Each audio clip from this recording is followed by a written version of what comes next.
Selamat siang para netizen dimanapun kita berada, salam inspirasi bagi kita semua ya. Kompak, Nasdem dan PKB usul KPK periksa semua capres-cawapres. Saya setuju begitu kan ya. Mulai dari Pak Ganjar bagaimana dengan kasus EKTP begitu ya. Mulai dari Pak Prabowo begitu ya. Terkait dengan adanya Minhan di situ begitu kan ya. Apalagi food estate di situ begitu katanya mengalir kepada salah satu partai. Kita harus periksa itu begitu ya. Apalagi ya kita lihat saja begitu Ganjar dan sebagainya begitu ya. Kalau Caimin diperiksa, semuanya coba diperiksa capres-cawapres mereka begitu. Ada nggak begitu masalahnya begitu? Kenapa ini seolah-olah kepada Caimin aja begitu kan? Padahal Caimin hanya dijadikan sebagai ya diperiksa saja begitu sebagai saksi saja begitu.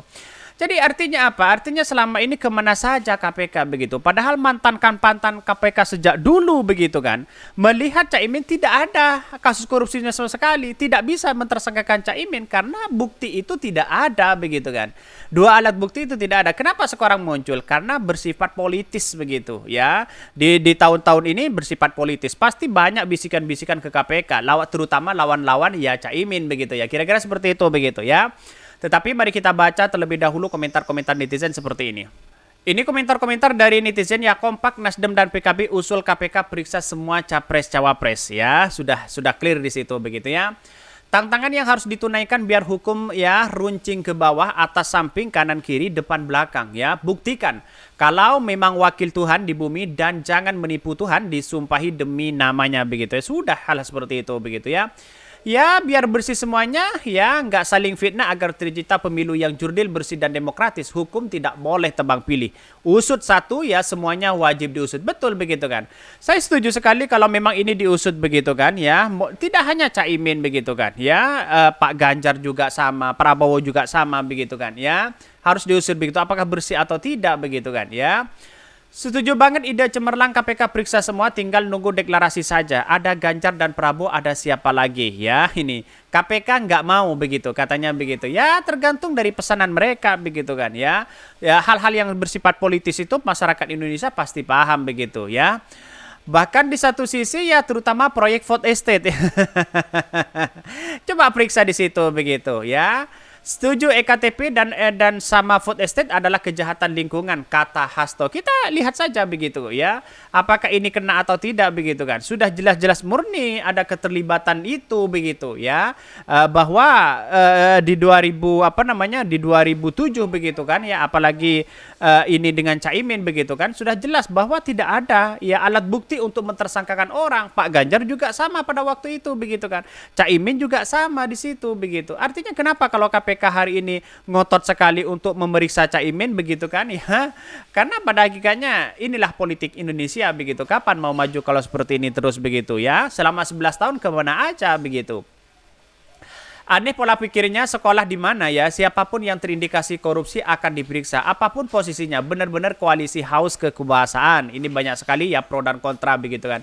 Tapi saya melihat bahwa ini bersifat politis begitu kan. Ya udahlah, tidak bisa alibi ya KPK hari ini begitu ya. Bongkar-bongkaran deh dia. Si bokep EKTP ya APBD Jateng banyak borok dan Prabowo duit triliunan ke kebun singkong begitu. Anjuran KPK pakai resep Formula E tanpa cukup bukti, yang penting nemu tersangka.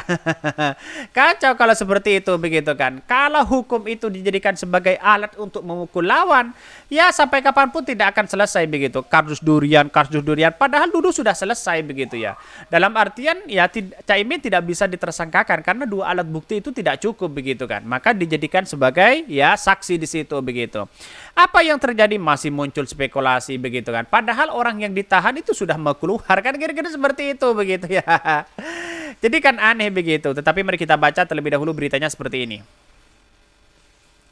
Ini beritanya ya, Kompak, Nasdem dan PKB usul KPK periksa semua capres-cawapres. Ya, kita setuju dengan itu begitu ya. Agar tidak menimbulkan ya kegaduhan dan prasangka buruk, Partai Kebangkitan Bangsa, PKB dan Partai Nasdem usul agar akan pemberantasan korupsi KPK begitu ya memanggil dan memeriksa semua calon capres yang namanya sudah muncul ke publik begitu kan. Betul begitu. Ini yang digoreng habis-habisan oleh lawan-lawan dari Anies Baswedan Caimin ini begitu kan ya. Dituduh korupsi, dituduh ini dan tuduh itu begitu kan ya. Ya Caimin santai-santai aja kok diperiksa begitu kan. Usulan itu disampaikan politisi Partai Nasdem Ahmad Sahroni yang diyamini Wakil Ketua Umum PKB Jazilul Fawaid ya. Keduanya setuju agar KPK memeriksa semua capres, tidak hanya Muhaimin Iskandar alias Caimin. Bahkan di satu sisi usulan Sahroni yang disetujui Jazilul itu mengemuka ya dalam program 2 CCTV One bertajuk KPK Periksa Caimin, proses hukum atau politik katanya begitu ya. Bahkan awalnya Sahroni mengatakan lebih adil semua ya terkait dengan capres-cawapres dipanggil KPK. Betul begitu kan? Ya tentunya banyak sekali begitu terkait dengan EKTP, terkait dengan Bank Jateng begitu kan, terkait dengan food estate begitu, terkait dengan Formula E, terkait dengan ketenaga kerjaan. Coba periksa semua begitu kan ya. Kalau tidak ada alat bukti untuk mentersangkakan orang, ngapain kita harus memeriksa itu? Kan begitu logikanya begitu. Saya setuju sekali kalau untuk mau diperiksa dibongkar habis-habisan di situ begitu. Tapi ingat, KPK jangan ya mempolitisasi ini semua begitu kan. Bukan saja KPK, kita lihat saja bobroknya KPK di dalamnya gimana begitu ya. Sudah ada korupsi di dalamnya begitu kan. Ada asusila yang sangat luar biasa di dalamnya. Ini kan kacau begitu ya. Jadi sekarang sampai hari ini KPK, masyarakat itu tidak begitu percaya terhadap lembaga KPK ini begitu ya. Bahkan di satu sisi dia mengatakan bahwa menanggapi itu Jazilul setuju agar para capres dan cawapres yang namanya sudah muncul dipanggil ya dan diperiksa. Seperti yang disampaikan Pak Sahroni, usut semua capres-cawapres katanya begitu ya. Kalau diusut semua berarti calon-calon juga ada indikasi bermasalah ya, tanya Sehos Dewi Anggi ya. Jazilul meyakini calon-calon juga memiliki indikasi permasalahan hukum. Salah satunya terkait food estate yang merupakan program ya Presiden Joko Widodo dan dikomandai Menteri Pertahanan ya Menhan Prabowo Subianto. Ada masalah, lihat saja di Google. Kemarin masalah food estate. Jadi maksud saya di clearing semua. Kalau memang ini diperiksa, periksa semua, diusut semua. Kalau mau ditutup ya tutup dulu begitu kan, di moratorium ya seperti kejaksaan juga, jelas Jazilul. Bahkan tujuan kita agar kita tidak menimbulkan kegaduhan dan prasangka buruk, bahkan bisa menimbulkan saling tuduh dan fitnah antara satu dengan yang lainnya. Maka di satu sisi untuk menghindari itu yang namanya sudah muncul dipanggil saja kalau diklarifikasi dan gak ada masalah seperti usul Pak Sahroni itu. Seperti yang disampaikan Pak Syahganda begitu juga di launching deklarasi ya. Bahkan menggetarkan merusak semua peta yang ada. Terus di soal pungkas Jazilul ya.